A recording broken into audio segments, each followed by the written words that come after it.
Hello students, electrochemistry के इस नए वीडियो लेक्चर में आप सबका स्वागत है। पिछले लेक्चर में हमने नर्स्ट इक्वेशन को पढ़ा था और उससे रिलेटेड कई सारे क्वेश्चन को भी सॉल्व किया था। आज के इस लेक्चर में हम इलेक्ट्रोकेमिस्ट्री का एक नया टॉपिक स्टार्ट करने जा रहे हैं, विच इज़ इलेक्ट्रोलाइटिक कंडक्टेंस और वैद्युत अपघटनी चालकता। तो चलिए देर न करते हुए वीडियो को शुरू करते हैं। तो हमको आज पढ़ना है इलेक्ट्रोलाइटिक कंडक्टेंस यानी कि वैद्युत अपघटनी चालकता, और इससे रिलेटेड कई सारे छोटे छोटे टर्म्स को भी पढ़ना है जो आपके लिए बहुत ही इंपॉर्टेंट है और उससे एग्जाम में कई सारे क्वेश्चन भी आते हैं। तो सबसे पहले समझते हैं कि वैद्युत अपघटनी चालकता कहते किसे हैं। ये वैद्युत अपघटनी चालकता होता क्या है। तो यदि किसी तार में, जैसे हमने तार ले लिया, ठीक है, ये हमने तार ले लिया, तार में यदि धारा प्रवाहित हो रही हो तो कहते हैं कि इसमें क्या है, इसमें वैद्युत चालकता है, वैद्युत चालकता है। इसी प्रकार यदि हमने क्या ले लिया, एक वैद्युत अपघट्य विलयन, ये क्या ले लिया, वैद्युत अपघट्य विलयन, वैद्युत अपघट्य विलयन। तो यदि वैद्युत अपघट्य विलयन में धारा का प्रवाह हो रहा हो, जैसे अगर चालक तार ले लिया है, चालक तार, तो चालक तार में अगर धारा का प्रवाह हो रहा हो तो उसे कहेंगे कि ये चालक की क्या है, वैद्युत चालकता है। इसी प्रकार अगर वैद्युत अपघट्य पदार्थ में धारा का प्रवाह हो रहा हो तो उसे कहते हैं वैद्युत अपघटनी चालकता। ठीक है, तो ये हो गया वैद्युत अपघटनी चालकता की डेफिनेशन। अब वैद्युत अपघटनी चालकता से रिलेटेड कई सारे छोटे छोटे टर्म्स को हमको पढ़ना है, तो चलिए उसको स्टार्ट करते हैं। तो इलेक्ट्रोलाइटिक कंडक्टेंस में यानी वैद्युत अपघटनी चालकता में सबसे हमारा जो पहला टर्म है that is Ohm's law. Ohm's law यानी ओम का नियम। तो ओम का नियम ये कहता है कि यदि किसी चालक के सिरों के बीच विभवांतर, किसी चालक के सिरों के बीच विभवांतर उसमें प्रवाहित होने वाली धारा के डायरेक्टली प्रोपोर्शनल यानी अनुक्रमानुपाती होता है। किसी चालक के सिरों के बीच विभवांतर उसमें प्रवाहित होने वाली धारा के अनुक्रमानुपाती यानी डायरेक्टली प्रोपोर्शनल होता है, यानी V directly proportional to I। तो यहाँ पे प्रोपोर्शनलिटी हटाते हैं तो एक कांस्टेंट आता है जिसे हम लोग R कहते हैं, यानी V इक्वल टू होता है RI, और यही R को ही कहते हैं चालक का प्रतिरोध। R को क्या कहते हैं, चालक का प्रतिरोध यानी कि रेजिस्टेंस ऑफ कंडक्टर, चालक का प्रतिरोध। और इसकी मात्रा की बात करें, मात्रक की बात करें तो R का जो मात्रक होता है, R का मात्रक होता है उसे हम लोग कहते हैं ओम। क्या कहते हैं, ओम। यानी इसी ओम को ही, ओम्स लॉ में से जो ओम आता है इसी ओम को कहते हैं ये R का यानी प्रतिरोध का क्या है, मात्रक है, जिसका साइन इस तरह से होता है। तो सबसे पहला जो टर्म है that is Ohm's law. Ohm's law क्या है, यदि किसी चालक के सिरों के बीच विभवांतर V हो तो उसमें प्रवाहित होने वाली धारा जो है डायरेक्टली प्रोपोर्शनल होता है, यानी जब प्रोपोर्शनलिटी हटाते हैं तो एक कांस्टेंट आता है जिसे R कहते हैं, और यही R कहलाता है इस चालक का प्रतिरोध। ठीक है, अब सेकंड जो हमारा टर्म है इसे जुड़ा हुआ दैट इज कंडक्टेंस। कंडक्टेंस यानी कि वैद्युत चालकता, वैद्युत चालकता। तो वैद्युत चालकता की परिभाषा यह है कि किसी चालक के प्रतिरोध, किसी चालक का प्रतिरोध, कोई चालक है उसका जो प्रतिरोध होगा, प्रतिरोध के व्युत्क्रम को ही वैद्युत चालकता कहते हैं, जिसे C से रिप्रेजेंट करते हैं, C से दिखाते हैं। तो C बराबर होता है 1/R, यानी चालकता, वैद्युत चालकता बराबर होता है, वैद्युत चालकता बराबर होता है 1 वैद्युत प्रतिरोध, या फिर कह रहे हैं चालक का प्रतिरोध। यानी प्रतिरोध के व्युत्क्रम को ही क्या कहते हैं, किसी चालक के प्रतिरोध के व्युत्क्रम को ही वैद्युत चालकता कहते हैं। ठीक है, तो अगर इसके मात्रक की बात करें, C का मात्रक, तो मात्रक हमने यहाँ पर देखा कि जो R का मात्रक क्या है, ओम है, तो यहाँ पर रखेंगे तो 1/ओम, और ओम जब ऊपर आता है तो ओम इनवर्स, ओम इनवर्स, या फिर इसे MHO मो भी कहते हैं, या फिर इसे साइमन, क्या कहते हैं, साइमन भी कहते हैं। किसी किसी बुक में आपको ओम इनवर्स, किसी में मो, या किसी किसी में साइमन दिया होगा। तो यहाँ पर हमारे दो टर्म्स ओम्स लॉ और कंडक्टेंस यानी वैद्युत चालकता हो गया। चलिए नेक्स्ट टर्म पढ़ते हैं। तीसरा जो हमारा टर्म है स्पेसिफिक रेजिस्टेंस, स्पेसिफिक रेजिस्टेंस यानी कि विशिष्ट प्रतिरोध, विशिष्ट प्रतिरोध। तो अब ये विशिष्ट प्रतिरोध नया टर्म क्या आ गया। तो हमने देखा कि हम देखते हैं कि किसी चालक के लिए जो प्रतिरोध होता है, चालक का जो प्रतिरोध होता है वो डायरेक्टली प्रोपोर्शनल होता है चालक की लंबाई के, और चालक का जो प्रतिरोध होता है वो इन्वर्सली प्रोपोर्शनल होता है उसके क्रॉस सेक्शनल एरिया यानी अनुप्रस्थ काट के क्षेत्रफल के। तो जब दोनों इक्वेशन को मिलाते हैं तो R डायरेक्टली प्रोपोर्शनल हो जाता है L/A के, और यहाँ से जब प्रोपोर्शनैलिटी को हटाते हैं तो R बराबर हो जाता है रो L अपॉन A। यही जो रो है, रो को ही कहते हैं विशिष्ट प्रतिरोध। रो को हम क्या कहते हैं? विशिष्ट चालक का विशिष्ट प्रतिरोध, विशिष्ट प्रतिरोध, या इसे प्रतिरोधकता भी कहते हैं। चालक की प्रतिरोधकता, इस रेजिस्टिविटी, ठीक है, चालक की प्रतिरोधकता भी कहते हैं। तो यहाँ से हमारा रो की वैल्यू आ जाएगी, रो इज इक्वल टू हो जाएगा आर ए अपॉन एल, ठीक है। तो अगर हम लोग एक ऐसा चालक ले लें, एक ऐसा चालक ले लें जिसके अनुप्रस्थ काट का क्षेत्रफल अगर 1 सेंटीमीटर स्क्वायर हो और उसकी लंबाई अगर 1 सेंटीमीटर हो, तो अगर वैल्यू पुट करेंगे तो एक और एक ही हो जाएगा, यानी रो इज इक्वल टू हो जाएगा आर।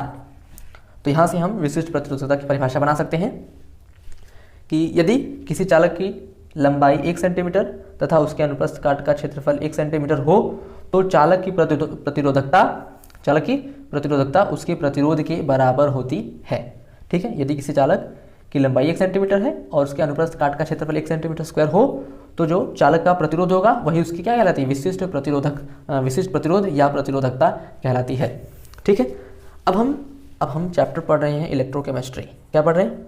इलेक्ट्रोकेमिस्ट्री। और ये हम सारी बातें कर रहे हैं किसी चालक यानी किसी तार की। तो अब हमको तो पढ़ना है इलेक्ट्रोकेमिस्ट्री यानी वैद्युत रसायन पढ़ना है। तो वैद्युत रसायन में ये डिफिनेशन हम कैसे अलाउ करेंगे, तो इसको हम अच्छी तरह से समझते हैं।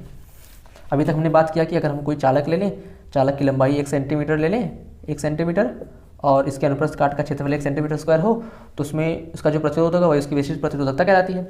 अगर बात करें किसी वैद्युत अपघट्य विलयन की यानी वैद्युत रसायन में अगर बात करें, तो यहाँ पर अगर यहाँ पर जो हमारा क्रॉस सेक्शनल एरिया ये ए है, 1 सेंटीमीटर स्क्वायर है, और एल जो 1 सेंटीमीटर है, तो यहाँ पर तो हम लंबाई और चौड़ाई तो ले नहीं सकते, या लंबाई या फिर अनुप्रस्थ काट का क्षेत्रफल तो ले सकते हैं। तो यहाँ पर हम लेते हैं आयतन। तो मतलब कि वैद्युत अपघट्य को समझने के लिए, वैद्युत अपघट्य में विशिष्ट प्रतिरोधकता को समझने के लिए हम यहाँ पर लेते हैं आयतन। आयतन कितना होना चाहिए? आयतन लेते हैं 1 सेंटीमीटर क्यूब। तो जैसे हम किसी चालक में बात करते हैं ए की अनुप्रस्थ काट क्षेत्रफल की 1 सेंटीमीटर स्क्वायर की, उसकी लंबाई की 1 सेंटीमीटर की, तो अगर हम बात करेंगे वैद्युत अपघट्य में, तो वैद्युत अपघट्य में बात करेंगे 1 सेंटीमीटर क्यूब इतने आयतन की, 1 सेंटीमीटर क्यूब आयतन। और आयतन में क्या उपस्थित होगा? मतलब अगर 1 सेंटीमीटर लंबा, 1 सेंटीमीटर चौड़ा, 1 सेंटीमीटर लंबा, 1 सेंटीमीटर चौड़ा और 1 सेंटीमीटर ऊंचा आयतन, उस आयतन में, उस पूरे आयतन में जितना भी वैद्युत अपघट्य पदार्थ होगा और उसमें जितना आयतन होगा, उसमें जितना आयन होगा, वैद्युत अपघट्य पदार्थ में जितना आयन होगा, तो आयनों का जो प्रतिरोध होगा वही कहलाती है वैद्युत अपघट्य पदार्थ की विशिष्ट, वैद्युत अपघट्य पदार्थ का विशिष्ट प्रतिरोध या प्रतिरोधकता। इसको हम एक बार फिर से समझते हैं। हमको बात करनी है यहाँ पर,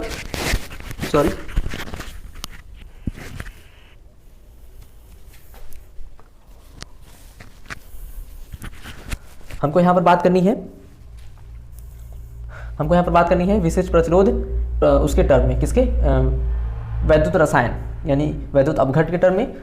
तो यदि किसी वैद्युत अपघट्य पदार्थ का आयतन 1 सेंटीमीटर क्यूब हो, 1 सेंटीमीटर क्यूब मतलब जो आयतन 1 सेंटीमीटर क्यूब में जितना वैद्युत अपघट्य पदार्थ उपस्थित होगा और उस आयतन में जितना आयन होगा, वैद्युत अपघट्य पदार्थ में जितना आयन होगा, आयन का जो प्रतिरोध होगा वही उसका क्या कहलाता है? वही वैद्युत अपघट्य का विशिष्ट प्रतिरोध कहलाता है, ठीक है।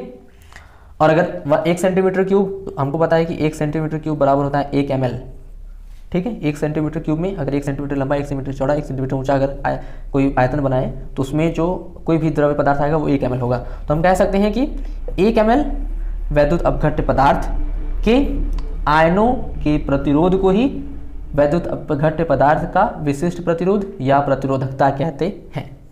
आई होप ये चीज़ें आपको अच्छी तरह से क्लियर हो गई होंगी। ये चीज़ें अगर आपको क्लियर नहीं होंगी तो आगे आने वाले टर्म्स आपको अच्छी तरह से क्लियर नहीं होंगे। तो चलिए हम अपना नेक्स्ट टर्म देखते हैं। चौथा हमारा टर्म है विशिष्ट चालकता। विशिष्ट चालकता दैट इज स्पेसिफिक कंडक्टिविटी, ठीक है। तो जैसे हमने पढ़ा कि जो हमारा जो आर होता है प्रतिरोध और जो चालकता होती है 1 बटे प्रतिरोध के। ऐसे ही विशिष्ट प्रतिरोध की विशिष्ट चालकता बात करेंगे तो विशिष्ट चालकता क्या होता है? 1 बटे विशिष्ट प्रतिरोध का व्युत्क्रम होता है। यानी विशिष्ट चालकता बराबर होता है 1 बटे विशिष्ट प्रतिरोध, 1 बटे विशिष्ट प्रतिरोध, यानी विशिष्ट प्रतिरोध के व्युत्क्रम को ही क्या कहते हैं? विशिष्ट चालकता। यानी कि विशिष्ट चालकता को हम लोग डिनोट करते हैं, जैसे हमने विशिष्ट प्रतिरोध को दिखाया कि उसको हम लोग डिनोट करते हैं रो से, जबकि विशिष्ट चालकता को डिनोट करते हैं कप्पा से। किससे? कप्पा। ये एक नया टर्म है, के को यहाँ पे इस तरह मोड़ दे जिसको कहते हैं कप्पा। ठीक है, कप्पा से डिनोट करते हैं।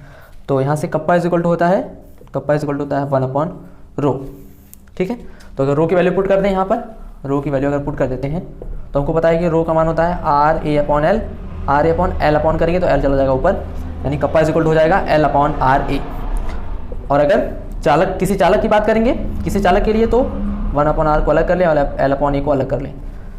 तो अगर हम लोग L का मान ले लें 1 सेंटीमीटर और A का मान ले लें कितना, A का मान लेते हैं 1 सेंटीमीटर स्क्वायर, तो अगर हमको विशिष्ट चालकता की परिभाषा बनानी हो तो कह सकते हैं, तो अगर इसकी वैल्यू 1 पुट कर देंगे तो कप्पा बराबर हो जाएगा कितना, तो यहाँ कप्पा बराबर हो जाएगा 1/R, और 1/R को ही क्या कहते हैं, 1/R को ही उसका चालकता कहते हैं। तो यदि किसी चालक की लंबाई 1 सेंटीमीटर और उसके अनुप्रस्थ काट का क्षेत्रफल 1 सेंटीमीटर स्क्वायर हो, तो इस चालक की चालकता को, चालक की वैद्युत चालकता को, सी को कहते हैं वैद्युत चालकता, चालक की वैद्युत चालकता को ही चालक की विशिष्ट चालकता कहते हैं। इसको फिर से समझ लेते हैं एक बार। यदि किसी चालक की लंबाई 1 सेंटीमीटर तथा उसके अनुप्रस्थ काट का क्षेत्रफल 1 सेंटीमीटर स्क्वायर हो, तो चालक की विशिष्ट चालकता उसके वैद्युत चालकता के बराबर होती है। ठीक है, जैसे हमने पिछला वाला पढ़ा था विशिष्ट प्रतिरोध, वैसे ये भी है। ठीक है, अब इसको अगर बात करें इलेक्ट्रोकेमिस्ट्री के टर्म में, यानी वैद्युत अपघट्य के टर्म में, तो यहाँ पर हमको पता है कि कप्पा इज इक्वल टू क्या होता है, कप्पा इज इक्वल टू होता है 1/R इंटू L/A। तो यहाँ पर कप्पा इज इक्वल टू हो जाएगा, इसको लिख लेंगे C और ये L/A को रहने देंगे। तो अगर हम लोग बात करेंगे वैद्युत अपघट्य पदार्थ की, तो वैद्युत अपघट्य पदार्थ में ये जो L/A होता है उसको हम लोग ले लेते हैं सेंटीमीटर क्यूब, 1 सेंटीमीटर क्यूब, यानी उसको आयतन के रूप में लिखते हैं। और 1 सेंटीमीटर क्यूब आयतन मतलब कि जैसे हम बात करेंगे 1 सेंटीमीटर लंबाई और 1 सेंटीमीटर स्क्वायर क्षेत्रफल की, तो जब इन दोनों को मिला देंगे तो बन जाता है 1 सेंटीमीटर क्यूब आयतन।